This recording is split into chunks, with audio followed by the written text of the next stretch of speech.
Tuhan bersamamu. Inilah Injil suci menurut Lukas. Lukas pasal 1 ayat 26 sampai ayat 38.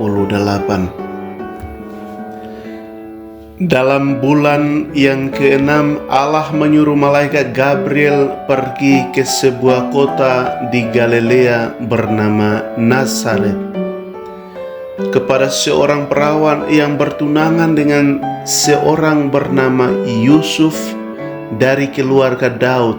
Nama perawan itu Maria. Ketika malaikat itu masuk ke rumah Maria, ia berkata, "Salam hai engkau yang dikaruniai, Tuhan menyertai engkau." Maria terkejut mendengar perkataan itu, lalu bertanya di dalam hatinya, "Apakah arti salam itu?" Kata malaikat itu kepadanya, "Jangan takut, hai Maria, sebab engkau beroleh kasih karunia di hadapan Allah.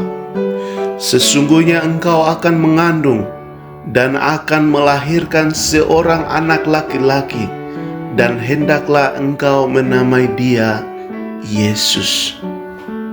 Ia akan menjadi besar dan akan disebut anak Allah yang Maha Tinggi, dan Tuhan Allah akan mengaruniakan kepadanya takhta Daud, bapa leluhurnya, dan dia akan menjadi raja atas kaum keturunan Yakub sampai selama-lamanya, dan kerajaannya tidak akan berkesudahan."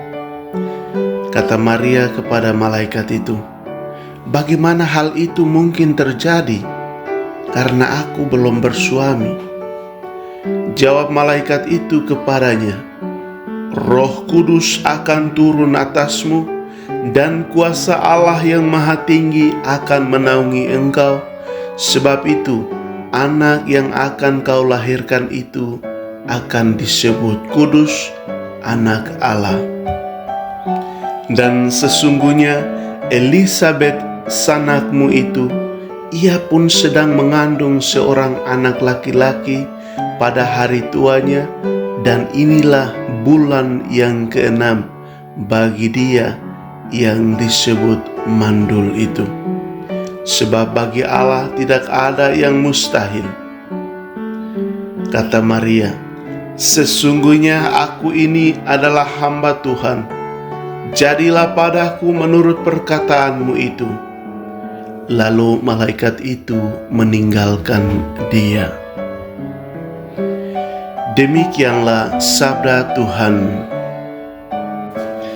Para saudara dan saudari yang terkasih, hari ini kita merayakan Hari Raya Kabar Sukacita. Bacaan Injil hari ini juga tentang kabar sukacita. Kabar sukacita itu diberitahukan oleh malaikat Gabriel kepada Maria bahwa ia akan mengandung Yesus, anak Allah.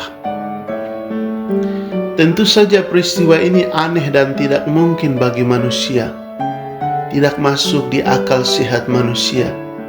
Mengapa? Karena mana mungkin putra Allah itu dipercayakan oleh Allah kepada seorang gadis desa yang sederhana dan tidak berpendidikan, serta tidak tahu apa-apa. Tetapi hal itu harus terjadi sesuai dengan kehendak Tuhan. Tuhan mau pakai siapa itu urusan Tuhan, bukan urusan kita, bukan? Para saudara dan saudari yang terkasih, sekarang dalam hidup kita atau dalam hidupmu, kamu merasa biasa-biasa, tidak ada yang istimewa. Kamu merasa lemah, merasa tidak berdaya, merasa bodoh dan berdosa. Tetapi sadarlah bahwa engkau masih milik Allah. Engkau masih dalam rencana Allah, dan Allah telah menaruh rencana yang istimewa di dalam hatimu. dan rencana itu akan dinyatakan pada waktunya. Karena bagi Allah tidak ada yang mustahil. Dan sekarang kamu hanya diminta untuk tetap bersukacita dan tetap setia mencintai Allah dalam suka dan dalam duka.